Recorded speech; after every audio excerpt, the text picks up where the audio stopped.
ವೇಮಗಲ್ ಕೈಗಾರಿಕಾ ಪ್ರದೇಶದ ಲಿಕೋ company private ನೇತೃತ್ವದಲ್ಲಿ ಎಂವಿಜೆ ವೈದ್ಯಕೀಯ ಕಾಲೇಜ್ ಮತ್ತು ಹೊಸಕೋಟೆ ಸಂಶೋಧನಾ ಆಸ್ಪತ್ರೆ ಹಾಗೂ ಜೇನುಗೂಡು rural development and cultural trust ವತಿಯಿಂದ ಕುರುಗಲ್ ಸರ್ಕಾರಿ ಪ್ರೌಢಶಾಲಾ ಆವರಣದಲ್ಲಿ ಬುಧವಾರ ಉಚಿತ ಆರೋಗ್ಯ ತಪಾಸಣಾ ಶಿಬಿರ ಹಮ್ಮಿಕೊಳ್ಳಲಾಯಿತು.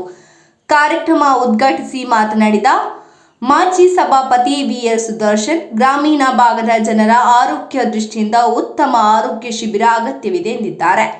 ಎಂವಿಜೆ ಆಸ್ಪತ್ರೆ ವೈದ್ಯಾಧಿಕಾರಿ ಪ್ರಮೋದ್ ಮಾತನಾಡಿ ಉತ್ತಮ ಆರೋಗ್ಯದ ಮಹತ್ವದ ಬಗ್ಗೆ ತಿಳಿಸಿಕೊಟ್ಟಿದ್ದಾರೆ.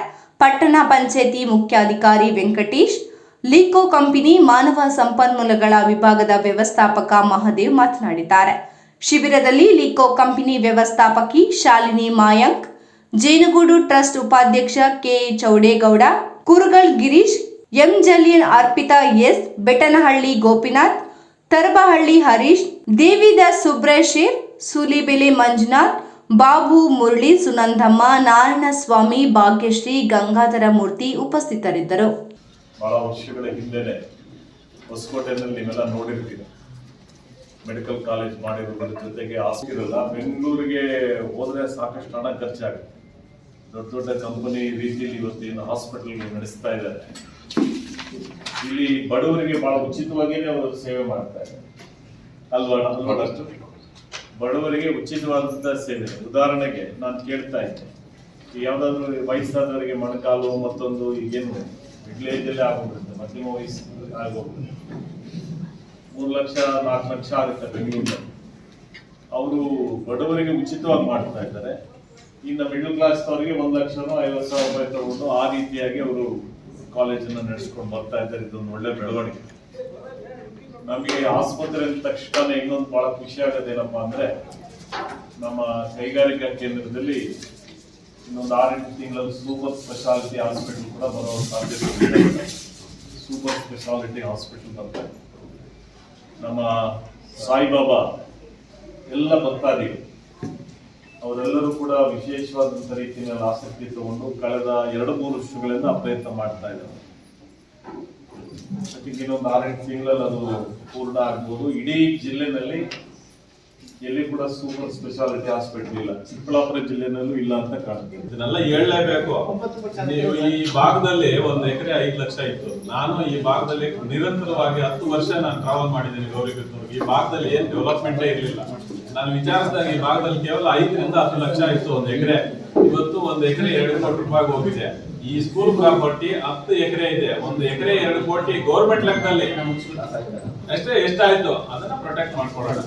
ಮತ್ತೆ ಈ ಒಂದು ಕಾರ್ಯಕ್ರಮಕ್ಕೆ ಎಲ್ಲ ಸಹಕಾರ ಕೊಟ್ಟಂತ ನಮ್ಮ ಗ್ರಾಮ ಪಂಚಾಯತಿ ನಿರಂತರವಾಗಿ ನನ್ನ ಜೊತೆಲಿ ಇರ್ತಾರೆ. ಬಾಬಣ್ಣವರು, ನಮ್ಮ ಗ್ರಾಮದ ಹಿತೈಷಿಗಳು, ರೂವಾರಿಗಳು, ಈಗಾಗಲೇ ನಮ್ಮ ಸಭಾಪತಿಗಳೆಲ್ಲ ಹೇಳಿದ್ದಾರೆ. ಅವರು ಎದುರು ಬಂದಿದ್ರೆ ನಾವ್ಯಾರು ಕೂತ್ಕೋತಾ ಇಲ್ಲ. ಶಾನ್ಭವರು ಶ್ರೀನಿವಾಸ ಮೂರ್ತಿಗಳ ಒಂದು ಸಹೋದರ ನಮ್ಮ ಶಿವಪ್ಪನವರು ಬಂದಿದ್ದಾರೆ. ಪಂಚಾಯತಿ ಮೆಂಬರ್ ಮುರಳಿ ಬಂದವ್ರೆ. ಮತ್ತೆ ಚಂದ್ರಪುರದಿಂದ ನಮ್ಮ ಮಾಮನವರಾದಂತಹ ರಾಮೇಗೌಡರು ಬಂದವ್ರೆ. ಮತ್ತೆ ಮುನಿಯಪ್ಪನವರು ಬಂದವ್ರೆ. ಗಿರೀಶ್ ಅವರು. ಇಲ್ಲಿರ್ತಕ್ಕಂಥ ಎಲ್ರಿಗೂ ಸುಮಾರು ಹೆಸರು ಬಿಟ್ಟಿದ್ರೆ ಅನ್ಯತಾ ಭಾವಿಸ್ಬೇಡಿ. ಎಲ್ರಿಗೂ ಒಂದು ಸುತ್ತ 4-5 ಮಾತ್ರ ನಾನು ಅವಕಾಶ ಮಾಡಿಕೊಟ್ಟ ನಿಮ್ಮೆಲ್ರಿಗೂ ನನ್ನ ಪುಟಾಣಿ ಮಕ್ಕಳು ಬಹಳ ಸೈಲೆಂಟ್ ಆಗ್ತಾರೆ.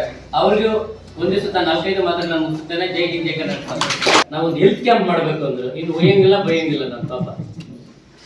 ಮತ್ತೆ ಕ್ಯಾ ಕರ್ನ ಬೋಲಿಯೇ ಮೇಡಮ್ ಅಂತೆ. ನನ್ನ ಎಕ್ಸ್ಪೀರಿಯನ್ಸ್ ಅಲ್ಲಿ ನಾನು, ಯಾಕಂದ್ರೆ ಒಂದು 2000 ಮೆಂಬರ್ಸ್ ನನ್ನ ಹತ್ರ ಎಂಪ್ಲಾಯ್ಸ್ ಇದ್ದಾರೆ, ವರ್ಕ್ ಮಾಡ್ತಾರೆ. ಎಲ್ರಿಗೂ ಫಸ್ಟ್ ಹೇಳಿದಂಥ ಕಂಪನಿ, ನಾನು MNC ಕಂಪ್ನಿಗಳಲ್ಲೂ ಮ್ಯಾನ್ ಪವರ್ ಸಪ್ಲೈ ಮಾಡ್ತೀನಿ. ನಾನು ವೆಂಡರ್. ಅಮೇರಿಕನ್ ಕಂಪ್ನಿ ಇದೆ ನನ್ನ ಹತ್ರ, ಜಪಾನ್ ಕಂಪ್ನಿ ಇದೆ. ನಮ್ಮ ಮೇಡಮ್ ಹೇಳಿದ್ರು, ये साल ये काम करना है गौड़ा जी. बोलिए मैडम क्या करना है? 12 महीने पे हम लोग एक्टिविटीज करना. यार ಹೇಳಲ್ಲ, 1 साल का एक किए तो वो बड़ा हो जाएगा. हमारा मैडम ऐसा नहीं बोला. ಅವ್ರಿಗೆ ಕನ್ನಡ ಬರಲ್ಲ, ಸ್ವಲ್ಪ ಅಂತಾರೆ. ನನ್ನ ಮ್ಯಾನೇಜ್ ಮಾಡಕ್ ಹೋಗ್ತಾರೆ ಅವರು. ನನಗೆ ಹೇಳಿದಂತ ವ್ಯಕ್ತಿ ಅಂದ್ರೆ ನನ್ನ ಎಕ್ಸ್ಪೀರಿಯನ್ಸ್ ಅಲ್ಲಿ 12 ಮहीने भी एक्टिविटीज करना ಅಂದ್ರೆ ನಂಬರ್ 1 ಶಾಲಿನಿ ಮೇಡಮ್.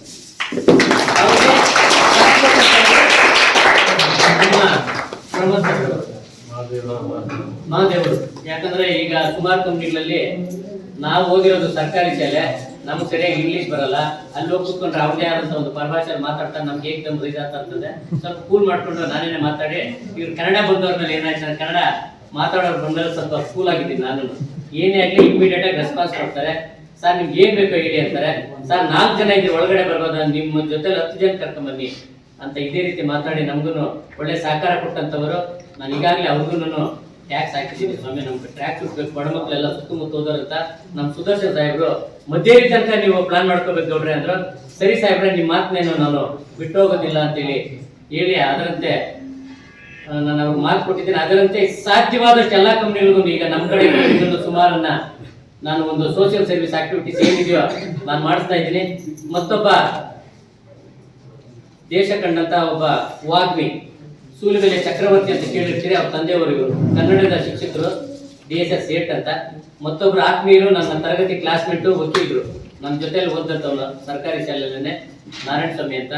ಮತ್ತೊಬ್ಬ ನಮ್ಮ ಭಾಗ್ಯಶ್ರೀ ಮೇಡಮ್, ನಮ್ಮ ಸುನಂದಮ್ಮ ಮೇಡಮ್, ಮತ್ತೆ ಎಲ್ಲ ಇರ್ತಕ್ಕಂಥ ಜೇನುಗೂಡು ಟ್ರಸ್ಟ್ ನಮ್ಮ ಗೋಪಿ ಕಾಣಿಸ್ತಾ ಇಲ್ಲ. ಮೇಯ್ನು ನಮ್ಮ ಸಂಘದ ಬಗ್ಗೆ ಹೇಳ್ಬೇಕಲ್ಲ ನಿಂತ್ಕೊಂಡಾಗ, ನಾನು ಒಂದು 2 ವರ್ಷದಿಂದ 3 ವರ್ಷದಲ್ಲಿ ಅವ್ರು ಹೇಳ್ತಾ ಇರ್ತಾರೆ, ನನ್ನ ಕಂಪ್ನಿನಾಗ ಹೇಳ್ತಾ ಇದ್ರು, ಮನೇನು ರಾಜಕಾರಣ ಇಲ್ಲ, ಇನ್ನ ಪಂಚಾಯತಿ ಮೆಂಬರ್ ಆಗಿಲ್ಲ, ತಾಲೂಕ್ ಪಂಚಾಯತ್ ಇಲ್ಲ, 3 ರಿಂದ 4 ಕೋಟಿ ಕೆಲಸ ನಾವು CSR ಅಲ್ಲಿ ನಾನು ಮಾಡ್ತಿದ್ದೀನಿ. ಹೆಮ್ಮೆಯಿಂದ ಎದೆ ತಪ್ಪಿ ಹೇಳ್ತೀನಿ. ಅಂದ್ರೆ ಮೊದಲ ಆದ್ಯತೆ ಸರ್ಕಾರಿ ಶಾಲೆ, ಗೌರ್ಮೆಂಟ್ ಸ್ಕೂಲು. ಒಂದು 8 ರಿಂದ 9 ಸ್ಕೂಲ್ ಅಂತ ಹೇಳ್ತಾನೆ. 60 ಲಕ್ಷ ನಮ್ಮೂರು ಚೌಡಗೌಡರು ಹಾಕ್ಸವ್ರೆ ಅಂತ. ಬೆಟ್ಟಳ್ಳಿ ಶಾಲೆ ಅಂತ ಸೂಲಿಬೆಲೆ ಪಕ್ಕದಲ್ಲಿ, ಇಲ್ಲಿ ನೋಡಿ ಕೈ ಎತ್ತಾರೆ ಅವರು. ಅದೇನ್ ನಂದಲ್ಲ, ಅದು ಎಲ್ಲೋ ಹೋಗ್ತಾ ಇತ್ತು. ಅದನ್ನ ತಗೊಂಬಂದು ನಮ್ಮ ಸರ್ಕಾರಿ ಶಾಲೆಗಳ ಕಡೆ ಸ್ವಲ್ಪ ಗಮನ ಕೊಡೋಣ.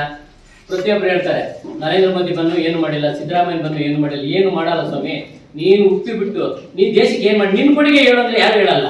ಅವ್ನು ತಿಂದಿರ್ತಾನೆ, ಪಾಪ ಮಲಗಿರ್ತಾನೆ, ಸೊತ್ತಾಗಿರ್ತಾನೆ. ದೇಶ ನಮ್ಗೆ ಏನ್ ಮಾಡ್ತಾ ಅನ್ನೋದಕ್ಕಿಂತ ದೇಶಕ್ಕಾಗ್ಬಿಟ್ಟು ನಾವೇನ್ ಮಾಡಿದೀವಿ ಅಂತ ಪ್ರಶ್ನೆ ಮಾಡ್ಕೊಂಡಾಗ ಎಮ್ಮೆ ತಟ್ಟಿ ಹೇಳ್ಬೇಕು, ಅಣ್ಣ ನಾನು ಇಂಥ ಕೆಲಸ ಮಾಡಿದ್ದೀನಿ, ಇಂಥ ಕೆಲಸ ಮಾಡಿದ್ದೀನಿ, ಏನು ಅಷ್ಟೇ ಒಂದು ಸೋಷಿಯಲ್ ಸರ್ವಿಸ್ ಮಾಡಿದ್ದೀನಿ, ಏನು ಮಾಡಿಲ್ಲ, 4 ಜನ ಮಕ್ಕಳು ಟ್ಯೂಷನ್ ಮಾಡಿದ್ದೀನಿ ಅಥವಾ ಪಾಠ ಮಾಡಿದ್ದೀನಿ ಅಂತೇಳಿ ಹೇಳ್ತಕ್ಕಂಥ ಕಾಲ ಬೇಗ ಬರಲಿ.